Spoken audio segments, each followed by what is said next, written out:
Advocate Anil വിളയിൽ, നോക്കൂ, ഈ മലപ്പുറം എന്ന് കേൾക്കുമ്പോൾ ചില കേന്ദ്രങ്ങൾക്ക് വലിയ പ്രശ്നമാണ്. അത് നമ്മൾ പ്രതീക്ഷിച്ചതുപോലെ തന്നെ ഇവിടെയും കാണുകയാണ്. ഇവിടെ ഇത്ര വലിയ ഈ സ്ഫോടക വസ്തു ശേഖരം പിടിച്ചെടുത്തതോ കേരളത്തിൻ്റെ പൊതുസമൂഹത്തെ മുഴുവൻ ആശങ്കപ്പെടുത്തുന്ന രീതിയിൽ വാർത്തകൾ പുറത്തു വന്നിട്ടോ അതിലൊന്നുമല്ല അവർക്ക് യഥാർത്ഥത്തിൽ ദുഃഖം. മലപ്പുറം എന്ന് പറയുന്നതാണ് പ്രശ്നം. അതെ, തീർച്ചയായിട്ടും മലപ്പുറം എന്ന് പറഞ്ഞ വെള്ളാപ്പള്ളിയെ എപ്രകാരമാണ് കേരളത്തിലെ വേട്ടയാടിയെന്ന് നമുക്ക് എല്ലാവർക്കും വളരെ വ്യക്തമായിട്ട് അറിയാം.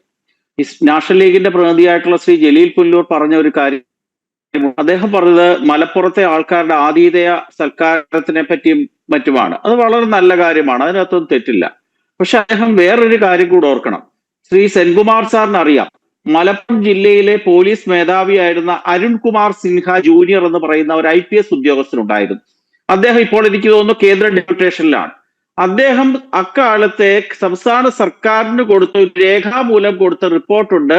മലബാർ മേഖലയിലെ തീവ്രവാദ പ്രവർത്തനങ്ങളെ പറ്റിയായിരുന്നു ആ റിപ്പോർട്ട്. അദ്ദേഹം നമ്മെ വിട്ടുപോയി എന്നാണ് മനസ്സിലാകുന്നത്. ഓ ശരി ശരി, എനിക്കറിയില്ല. അദ്ദേഹം അന്ന് കൊടുത്ത റിപ്പോർട്ടിൽ വളരെ കൃത്യമായി പറയുന്നു, മലപ്പുറം ജില്ലയെ കേന്ദ്രീകരിച്ചുകൊണ്ടുള്ള പ്രവർത്തനങ്ങള് വളരെ കൂടുതലാണ്, പ്രത്യേകിച്ച് തീവ്രവാദ പ്രവർത്തനങ്ങൾക്ക് എന്നായിരുന്നു അദ്ദേഹം കൊടുത്ത റിപ്പോർട്ട്. നമ്മൾ അത് വിട്ടേക്കാം. അതേപോലെ തന്നെ ധാരാളം ഉദാഹരണങ്ങളുണ്ട്. ഇടതുപക്ഷ പ്രതിനിധിയായിട്ട് ഇവിടെ ഇരിക്കുന്ന ശ്രീ ജലീൽ പുല്ലൂരിനെ അറിയുമോ എന്ന് എനിക്കറിയില്ല. N കണ്ണൻ എന്ന് പറയുന്ന CPM-ന്റെ ഒരു MLA ഉണ്ടായിരുന്നു കേരള നിയമസഭയിൽ, CPM-ന്റെ പ്രതിനിധിയായിരുന്നു. 1999 മാർച്ച് മാസം 23 ആ ജില്ലയെ പറ്റി അദ്ദേഹം കേരള നിയമസഭയിൽ നടത്തിയ ഒരു പ്രസംഗം, ചോദ്യോത്തരമുണ്ട്. അദ്ദേഹത്തിന്റെ പ്രസംഗം ഇങ്ങനെയായിരുന്നു: മലപ്പുറം ജില്ലയിലെ ഇസ്ലാമിക തീവ്രവാദികൾ അഴിഞ്ഞാടുകയാണ് എന്നും തെസ്നി ബാനു യുദ്ധത്തിന് ശേഷം NDF-ന്റെ ഭീകരന്മാർ വളരെയധികം പ്രശ്നങ്ങൾ ഉണ്ടാക്കുന്നുണ്ട് എന്നും, അതേപോലെ തന്നെ ക്രിസ്മസിന് ഈ ക്രൈസ്തവരുടെ സ്റ്റാറുകൾ വിൽക്കാൻ ഇസ്ലാമിക കടക്കാരെ അനുവദിക്കില്ല എന്നും, ഈ ശബരിമല സീസൺ കാലത്ത് കറുപ്പ് വസ്ത്രങ്ങൾ വിൽക്കാൻ ഇസ്ലാമിക കടക്കാരെ അനുവദിക്കുന്നില്ല എന്നുമായിരുന്നു N കണ്ണന്റെ 99 മാർച്ച് മാസം 23 നിയമസഭയിലെ പ്രസംഗം. അന്ന് മുഖ്യമന്ത്രി നായനാരായിരുന്നു. പക്ഷെ അദ്ദേഹം അന്ന് നിയമസഭയിൽ ഇല്ലാത്ത കാരണത്താൽ ആഭ്യന്തരമന്ത്രിയായ മുഖ്യമന്ത്രിക്ക് വേണ്ടി മറുപടി കൊടുത്തത് ശിവദാസ മേനോനായിരുന്നു. അദ്ദേഹം കൃത്യമായിട്ട് സമ്മതിച്ചിട്ടുണ്ട്. അപ്പോൾ മലപ്പുറം ജില്ലയെ പറ്റി പറയുന്നതിനകത്ത് എന്താണ് പ്രശ്നം? അതേപോലെ തന്നെ 99 ഏപ്രിൽ മാസം 5 പാലക്കാട് ചെർപ്പുളശ്ശേരിയിലെ CPM-ന്റെ ഏരിയ കമ്മിറ്റി യോഗം ഉദ്ഘാടനം ചെയ്തുകൊണ്ട് അന്നത്തെ മുഖ്യമന്ത്രിയായിട്ടുള്ള EK നായനാരുടെ ഒരു പ്രസംഗമുണ്ട്. എന്താണെന്നറിയാവോ? PDP-യും NDF-ഉം പാക് സംഘടനയായ ISI-യുടെ ധനസഹായം കൈപ്പറ്റിക്കൊണ്ട് മലബാർ മേഖലയിൽ വ്യാപകമായ രീതിയിൽ തീവ്രവാദ പ്രവർത്തനം നടത്തുന്നുണ്ടെന്ന് CPM-ന്റെ യോഗത്തിൽ അന്നത്തെ മുഖ്യമന്ത്രിയായിട്ടുള്ള ശ്രീ EK നായനാർ പ്രസംഗിച്ചിട്ടുണ്ട്. അതൊക്കെ താങ്കൾ മനസ്സിലാക്കേണ്ട കാര്യമാണ്. നമ്മൾ മനസ്സിലാക്കേണ്ടത്, ഈ മലബാർ മേഖലയിലെ അല്ലെ മലപ്പുറം ജില്ലയിലെ ഇസ്ലാമിക തീവ്രവാദത്തിന് തുടക്കം കുറിച്ചത് ഇന്നോ ഇന്നലെയോ ഒന്നുമല്ല. ഈ ടിപ്പുവിന്റെ പടയോട്ട കാലവും ഒരു കാലത്തെ ആ തീവ്രവാദ പ്രവർത്തനത്തിന്റെ ഭാഗം തന്നെയായിരുന്നു. എങ്കിൽ 90-91 കാലഘട്ടമായപ്പോഴേക്കും വളരെ തീവ്രമായ രീതിയിൽ ഇസ്ലാമിക തീവ്രവാദ പ്രവർത്തനങ്ങൾ മലപ്പുറം ജില്ലയിൽ ആരംഭിച്ചു. ആദ്യം ഈ ജെലാറ്റിൻ സ്റ്റിക്ക്, ഈ ലക്ഷക്കണക്കിന് ജെലാറ്റിൻ സ്റ്റിക്ക് പിടിച്ചതിന് തുല്യമായിരുന്നില്ല അന്നത്തെ കാലഘട്ടം. ഈ 90-91 കാലഘട്ടത്തിൽ ഇവർ ചെയ്തിരുന്ന ഒരു ഓപ്പറേഷൻ ഉണ്ട്, നീലിമ മനസ്സിലാക്കണം. അന്ന് തീപ്പെട്ടി ബോംബായിരുന്നു. അന്ന് തിയേറ്ററുകൾ കത്തിക്കാൻ, സിനിമ എന്ന് പറയുന്ന ഇസ്ലാമിന് ഹറാം ആയതുകൊണ്ട് തിയേറ്ററുകൾ കത്തിക്കണം. നിരവധിയായ തിയേറ്ററുകൾ എക്കാലത്ത് കത്തിക്കപ്പെട്ടിട്ടുണ്ട്. കുറ്റിപ്പുറം മീന എന്ന് പറയുന്ന തിയേറ്റർ ഉണ്ട്, ചങ്ങരംകുളം സബീന എന്ന് പറയുന്ന തിയേറ്റർ ഉണ്ട്, വളാഞ്ചേരിയിലെ പോപ്പുലർ എന്ന് പറയുന്ന തിയേറ്റർ ഉണ്ട്. ഈ തിയേറ്ററുകളിലെ സ്ക്രീനുകളും ആ തിയേറ്ററുകളും കത്തിക്കാൻ ഉപയോഗിച്ചത് തീപ്പെട്ടി ബോംബുകളായിരുന്നു. അതേ കാലഘട്ടം തന്നെ വണ്ടൂർ, താനൂർ മേഖലയിലെ ധാരാളം കള്ള് ഷാപ്പുകളും ഇത്തരത്തിലുള്ള ഭീകരവാദികൾ കത്തിക്കുകയുണ്ടായി. കാരണം മദ്യവും കള്ളും എന്ന് പറയുന്ന ഇസ്ലാമിന് നിഷിദ്ധമായതാണ് കാരണമായി പറഞ്ഞിരുന്നത്. അതിന്റെ തീവ്രമായ സ്വഭാവം എന്ന് വെച്ചാല് ആധുനിക കേരളത്തിലെ ഇസ്ലാമിക തീവ്രവാദത്തിന്റെ ആധുനിക കാലഘട്ടം തുടങ്ങിയത് 90-91 കാലഘട്ടവും അല്ലെ 92 അയോധ്യ സംഭവമാണ് എന്ന് വിലയിരുത്താൻ സാധിക്കും. ഈ 92 അയോധ്യ സംഭവത്തിന് ശേഷം കൂടുപോലെ ധാരാളം ഇസ്ലാമിക പ്രസ്ഥാനങ്ങൾ കേരളത്തിൽ പൊട്ടിമുളയ്ക്കുകയുണ്ടായി.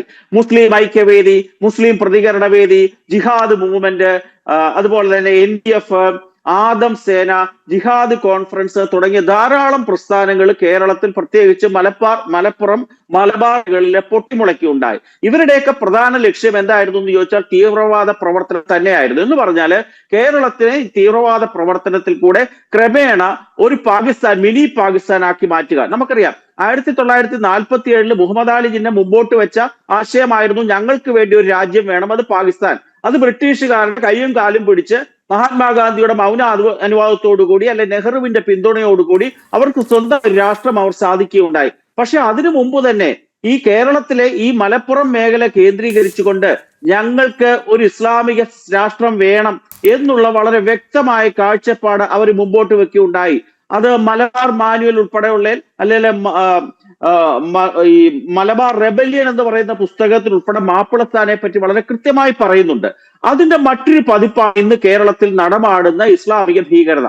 അതിന് ജമാഅത്തെ ഇസ്ലാമി ഉൾപ്പെടെയുള്ള പ്രസ്ഥാനങ്ങളാണ് നേതൃത്വം കൊടുക്കുന്നത്. ഈ മന്ത്രിസഭ തന്നെ ഈ മന്ത്രിസഭ ഇവിടെ കോൺഗ്രസ് പ്രതിനിധികൾ ഇല്ല എങ്കിലും നമുക്ക് പറയാതിരിക്കാൻ സാധിക്കില്ല. ഈ മന്ത്രിസഭയിലെ 2 പ്രധാനപ്പെട്ട വകുപ്പുകളിലെ മന്ത്രിമാരുടെ പേഴ്സണൽ സ്റ്റാഫിലേക്ക് ജമാഅത്തെ ഇസ്ലാമിയുടെ പ്രവർത്തകരുണ്ട്. ഇനിയും പുറത്തു വരാനിരിക്കുന്ന വാർത്തകൾ വരുമ്പോൾ പല മന്ത്രിമാരുടെയും വകുപ്പുകളിലെ സ്വാധീനം ചെലുത്താനും ജമാഅത്തെ ഇസ്ലാമിയുടെ നേതാക്കന്മാർക്ക് സാധിക്കുമെന്ന് വളരെ വ്യക്തമാണ്. കാരണം അവരുടെ ലക്ഷ്യം എന്താണ്? ജമാഅത്തെ ഇസ്ലാമിയുടെ അതാണ് വന്ദേമാതരത്തിലും PMC-യിലും ഒക്കെ നമ്മൾ കാണുന്നത്.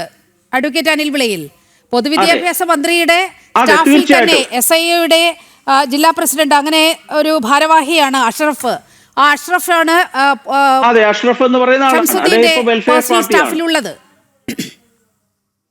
അതെ, റോജി എന്ന് പറയുന്ന മന്ത്രിയുടെ പേഴ്സണൽ സ്റ്റാഫിലും അതേപോലെ തന്നെ ഒരാളുണ്ട്.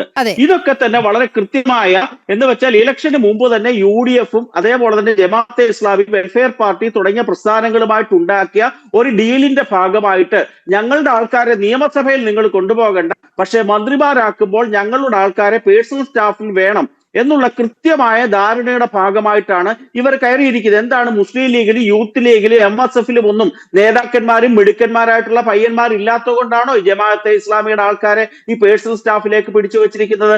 കേരള പോലീസിലും ഇതേപോലെ തന്നെ ധാരാളം ആൾക്കാർ നുഴഞ്ഞു കയറിയിട്ടുണ്ട്. ശ്രീ സെൻകുമാർ സാറിന് അറിയാം, പച്ച വെളിച്ചം എന്ന പേരിൽ കേരളത്തിലെ പോലീസിൽ വളരെ പ്രബലമായിരുന്നു ഇസ്ലാമിക തീവ്രവാദത്തിന്റെ പറയുന്ന ആൾക്കാർ. ഒരു ബിജു എന്ന് പറയുന്ന ഒരു SI എന്ന് വെച്ചാൽ സൈബർ സെല്ലിന്റെ ചുമതലയുണ്ടായ അയാളെ എന്തിനാണ് പിരിച്ചുവിട്ടത്? വളരെ കൃത്യമായിരുന്നു. അക്കാലത്തെ പോലീസിന്റെ ഇന്റലിജൻസ് ADGP ആയിരുന്നു ഹേമചന്ദ്രൻ. കേരള പോലീസിനും അല്ലെ കേരളത്തിൽ ഏകദേശം 248 ആൾക്കാർക്ക് തീവ്രവാദ പ്രസ്ഥാനങ്ങളുമായി അടുത്ത ബന്ധമുണ്ട് എന്നും അതിനകത്ത് 238 ആൾക്കാർ മുസ്ലിങ്ങളാണെന്നും ഒരു റിപ്പോർട്ട് സംസ്ഥാന സർക്കാരിലേക്ക് വളരെ കൊടുത്തു. ആ റിപ്പോർട്ട് അടുത്ത ദിവസം ഈ ജമാഅത്തെ ഇസ്ലാമിയുടെ പത്രമായിട്ടുള്ള മാധ്യമത്തിൽ വന്നു.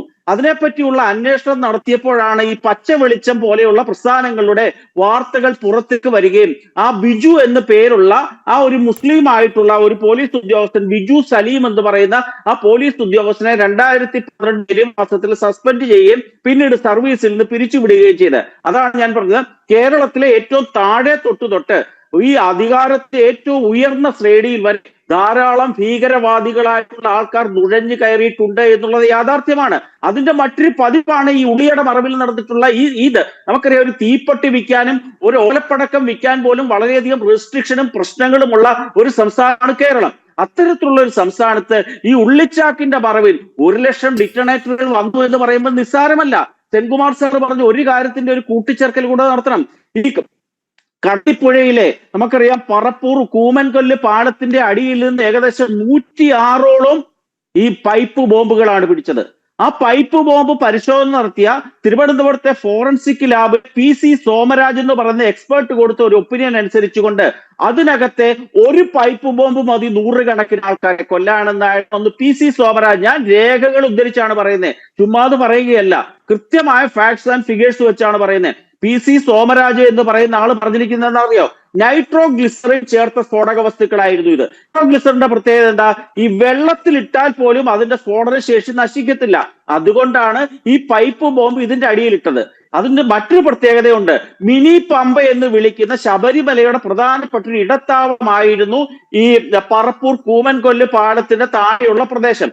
ഈ പ്രദേശത്ത് ഈ ജനുവരി മാസമാണ്, അയ്യപ്പന്മാര് ധാരാളം കൂടുന്ന ഒരു സ്ഥലമാണ്. ആ പ്രദേശവും ഇന്നത്തെ ഈ മാഘമാസമായി ബന്ധപ്പെട്ട ഇൻസിഡന്റിന് തുല്യമായ ഒരു സംഭവം ആവർത്തിക്കാമായിരുന്ന ഒരു കാലഘട്ടമായിരുന്നു അത്. അതുകൊണ്ടാണ് പറയുന്നത് കേരളത്തിൽ വളരെ കൃത്യമായിട്ടും ആസൂത്രിതമായ രീതിയിൽ ഇത്തരത്തിലുള്ള ഭീകരവാദികൾ എല്ലാം മേൽ നുഴഞ്ഞു കയറുകയും അസ്വാരസ്യം സൃഷ്ടിക്കാൻ ശ്രമിക്കുന്നു. മലപ്പുറം ജില്ലയെ അല്ല ഞങ്ങൾ ആരും കുറ്റം പറയുന്നത്. ഇതിനകത്തെ ഹെഡിങ് തിരുനാവായ ലക്ഷ്യമിട്ടോ എന്ന് ചോദ്യം മാത്രമേ ഉള്ളൂ. പക്ഷെ മലപ്പുറമാണ് ഈ ജിഹാദി തീവ്രവാദി പ്രവർത്തനങ്ങളുടെ ഈ ഭാരതത്തെ തന്നെ പ്രധാനപ്പെട്ട കേന്ദ്രബിന്ദു എന്ന് ധാരാളം ഉദാഹരണമുണ്ട്. കുറച്ചു നാളിന് മുമ്പാണല്ലോ ജലീൽ പുല്ലൂരെ ഈ കേരളത്തിലെയും ഭാരതത്തിലെയും എല്ലാ സർവകലാശാലകളുടെയും വ്യാജ ഒറിജിനലിനെ വെല്ലുന്ന വ്യാജ സർട്ടിഫിക്കറ്റുകൾ പിടിച്ചെടുത്തു. എവിടുന്നാ പിടിച്ചെടുത്തത്? ആരിൽ നിന്നാണ് പിടിച്ചെടുത്തത്? ആരിലേക്കാണ് അതൊക്കെ പോയത്? ഇതിനെപ്പറ്റി കൂടി അന്വേഷണം വേണം. ഈ സംവിധാനം ഭരണതലത്തിലൊക്കെയുള്ള ഒരു സമാന്തര സംവിധാനം ഇവിടെ മലപ്പുറത്ത് പ്രവർത്തിക്കുന്നത് കൊണ്ട് തന്നെയാണ് അത്തരത്തിൽ മലപ്പുറം ജില്ലയെ പേരെടുത്ത് പറയേണ്ടി വരുന്നത്. ഒപ്പം തന്നെ ഈ വിധ്വംസക പ്രവർത്തനങ്ങളും